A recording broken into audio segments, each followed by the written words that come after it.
Ouverture ce jeudi du siège de l'Agence nationale de l'urbanisme, des travaux topographiques et du cadastre. La cérémonie s'est faite en présence du ministre de tutelle, Christiane Leka, et de plusieurs personnalités cadres techniques de ce ministère.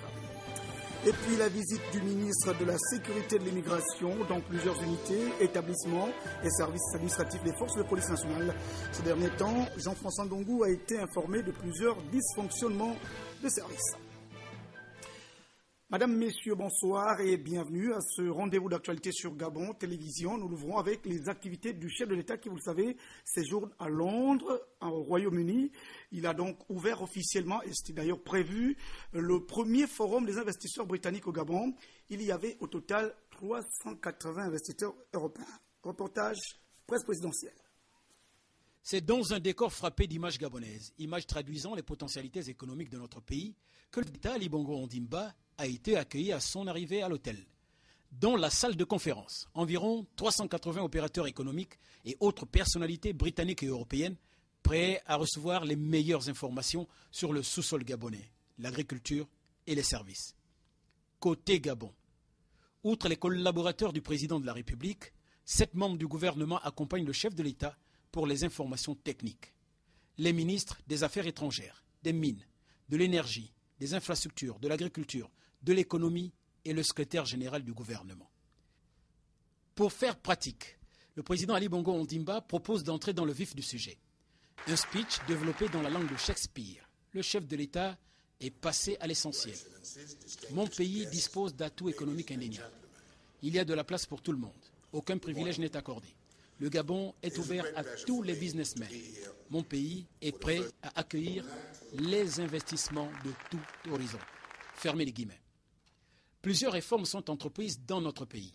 L'objectif en filigrane est de faciliter l'installation des opérateurs économiques. Le public se propose de tenir le pari de 2025 à Gabon, à cette date, un pays émergent. Pour réussir ce challenge, le chef de l'État Ali Bongo Ondimba dit pouvoir s'appuyer sur l'expertise des pays développés. Sitôt donc après avoir ouvert justement ce premier forum des investisseurs britanniques au Gabon, le chef de l'État, Ali Bongo Ondimba, s'est ensuite entretenu en audience avec le prince Charles, une rencontre qui n'a pas été filmée par la presse, et il s'est rendu donc au Victoria Street pour rencontrer justement le ministre britannique en charge des investissements. On retrouve la presse présidentielle. Lord Marland est le ministre délégué du commerce et des investissements. Sa rencontre avec le chef de l'État Ali Bongo Ondimba lui a permis de traduire au président de la République toute la gratitude du gouvernement britannique devant l'intérêt que le Gabon accorde au développement d'un partenariat économique avec la Grande-Bretagne. L'organisation du premier forum sur l'investissement au Gabon a été accueillie avec beaucoup de bonheur par les opérateurs économiques britanniques, entre autres. D'où l'idée de création d'un bureau des investissements britanniques au Gabon. Un peu avant, le chef de l'État, Ali Bongo Ondimba, s'est longuement entretenu, 2h45 d'horloge, avec le prince Charles, le développement de notre pays en tête de préoccupation. Je crois qu'il était important que nos amis puissent recevoir le message, le notre part, quant au besoin que nous avons de vouloir travailler avec des firmes anglaises, britanniques, et puis il faut qu'on échange pour comprendre comment cela fonctionne, les informations que nous pouvons avoir sur ce que les firmes britanniques désirent trouver au Gabon, ce que nous voulons aussi qu'elles puissent trouver. Donc c'était important que nous puissions avoir ces entretiens qui ont été très fructueux et très instructifs. Pour le reste, une pause avant la clôture de la première édition du Forum Grande-Bretagne-Gabon sur l'investissement dans notre pays. Nous revenons chez nous pour parler donc de ce tête-à-tête entre le directeur général de l'AM, filière caoutchouc, et plusieurs personnalités de la province de Wellington en ligne de mire. Bien sûr, la perspective de réhabilitation de certaines structures publiques. On retrouve pour les détails David et Soumaya, Alain Sergéné, la presse de la primature.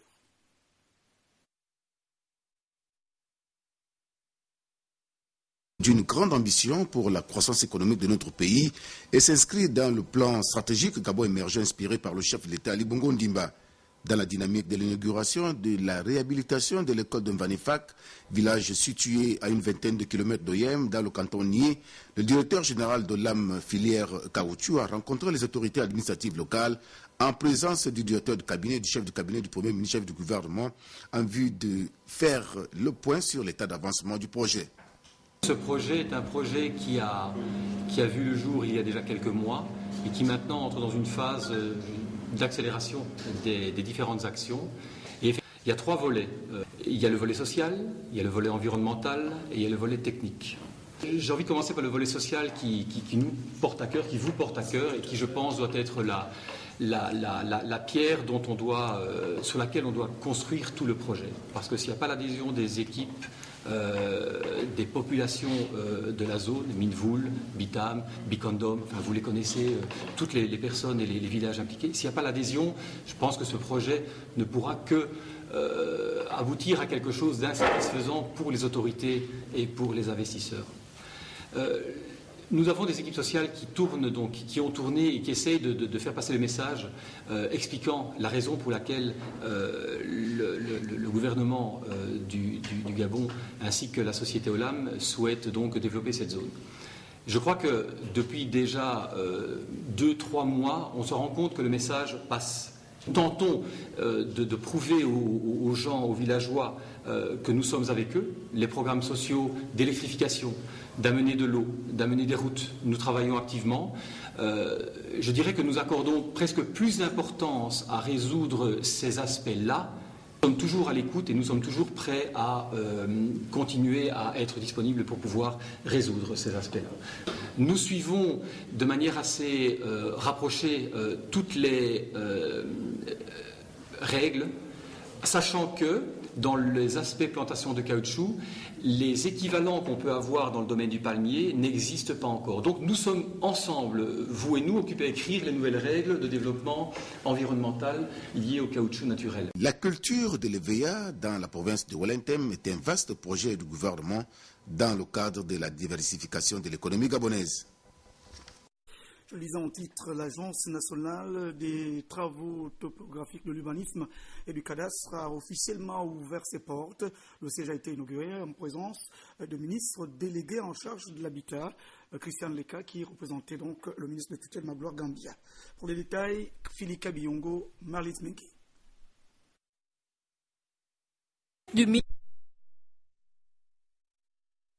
Délégué en charge de l'habitat, Christiane Leka, qui marque l'ouverture officielle de l'Agence nationale de l'urbanisme, des travaux topographiques et du cadastre. Une agence dont la création avait été annoncée le 6 octobre 2011 lors du 8e Conseil des ministres délocalisé à Mouila et qui résulte du besoin d'accès à la propriété qui touche la majorité de la population gabonaise. L'objectif étant de raccourcir en passant de 134 étapes à 7 désormais. Après la présentation globale du bâtiment par le directeur de l'agence Yannick Mokanda, s'en est suivie la visite guidée des locaux. Cet établissement public à caractère industriel est placé sous la tutelle du ministère de l'Habitat, ambitionne d'améliorer en profondeur le schéma d'urbanisation de Libreville, devenu inadapté aux exigences actuelles. Et puis nous apprenons aussi à l'instant donc nos reporters, les mamies et Jean-Louis Mambondo qui nous rapportent donc cette importante rencontre entre les autorités municipales de la ville de Libreville et les populations du PK8 Terre Nouvelle précisément. Il s'agit donc en fait de les sensibiliser sur la prochaine délocalisation vers les zones de Koltang et d'Ayem. Pour les détails, regardons ce reportage. Rentre dans le plan stratégique Gabon émergent du président de la République à l'horizon 2025. C'est pour assurer les populations qu'une réunion s'est tenue en faveur des habitants de Terre Nouvelle au PK8, concernés par le déguerpissement en vue de la réalisation des travaux prioritaires d'aménagement de la ville de Libreville. Plusieurs questions étaient à l'ordre du jour, dont l'emplacement du nouveau site et la date du début des travaux. Il y a un mois, nous avons organisé la consultation publique donc à Dédé, à la mairie, donc au premier arrondissement. L'objectif donc de ce genre de réunion que nous venons de faire ici aujourd'hui à Terre Nouvelle, c'est de donner l'avancement donc du projet aux populations affectées par le projet et de leur donner les tenants et aboutissants donc du plan complet de restauration. Parce que comme je l'indiquais tantôt, il s'agit donc de travaux qui se fassent en ville et la contrainte majeure reste donc leur déplacement. Il faut que ces populations soient rassurées que leur déplacement va se faire sans eux, sans beaucoup de difficultés. Et donc l'objectif ici, l'exercice ici consistait à rassurer ces populations. Ce sont au total 2400 personnes à déplacer vers le nouveau site d'Ayémé situé à Coltan. 2 types de maisons sont prévus, à savoir des maisons isolées F5 qui auront 4 chambres et les maisons isolées F3 de 3 chambres. La justice des mineurs au centre d'importants séminaires à l'initiative du ministère en charge de la justice. Il s'agit en fait de former notamment les avocats à la défense des droits, notamment des mineurs. Je vous propose ce compte rendu de Joyce Lorna Wangui et de Jean de Dieu Mambondo de la rédaction de Gabon Télévision. De formation qui s'ouvre obéit à l'article 19 de la loi 39/2010 qui prévoit la formation des officiers judiciaires et magistrats dans le cadre de la justice des mineurs. Justice qui concerne les enfants mineurs en danger et ceux en conflit avec la loi. Pour le représentant de l'UNICEF, c'était surtout l'heure d'appeler à une implication collective et saluer les efforts fournis par l'État gabonais quant à l'amélioration des conditions des enfants dits en conflit avec la loi. Nous attendons à ce que des thématiques aussi fortes que l'enregistrement des naissances, l'enfance en conflit avec la loi, ou encore la traite des enfants, l'exploitation sexuelle des enfants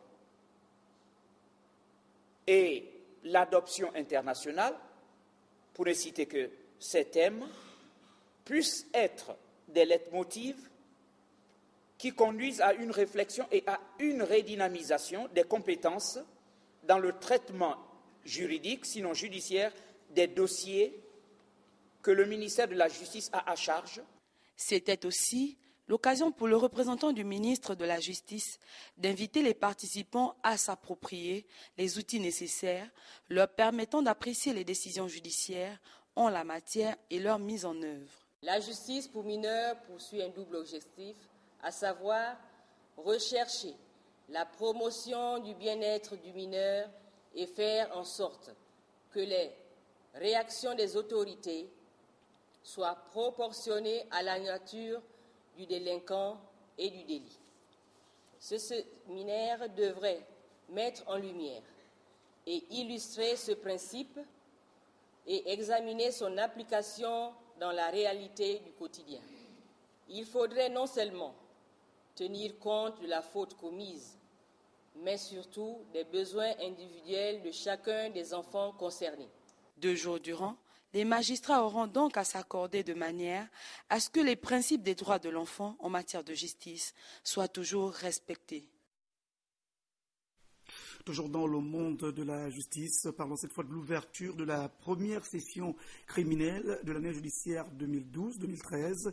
Et c'est donc le tirage au sort des dossiers qui a justement permis d'ouvrir cette importante session criminelle. Je vous propose ce reportage de Blanche Mindou et de la Médine Tungu. Selon l'acte 203 du Code pénal, l'audience de tirage au sort des jurés avait pour objectif de faire le choix des personnes qui vont siéger pour défendre les détenus. L'audience de tirage au sort est une audience qui permet de programmer les affaires dans un ordre chronologique et elle permet également aux accusés de choisir leur juré. Au cours de cette session, le viol sur mineurs de moins de 15 ans et le vol à main armée ont été considérés comme des crimes au même titre que les meurtres et les assassinats. Des crimes sur l'enfance, c'est notamment les viols sur mineurs de moins de 15 ans qui font légion et qui interpellent énormément aujourd'hui aussi bien le politique que la justice. Nous remplissons notre part du contrat par ces procès qui auront lieu, parce que le gros des dossiers est constitué des viols sur mineurs de moins de 15 ans. 92 sur 127 affaires inscrites sont constituées de crimes de sang, d'assassinats, de coups mortels et viols. Sur les 121 détenus présents, on notait la présence de 3 femmes. Il y a en tout 92 dossiers qui vont être examinés, avec un total de 127 accusés. Cette session criminelle va s'étaler sur 2 mois, à partir du 6 décembre. Les populations sont conviées à prendre part aux audiences pour prendre connaissance du fonctionnement de la justice et des crimes qui minent notre société. Vous imaginez donc le rôle que doivent jouer les services des forces de police nationale donc dans la mise en œuvre justement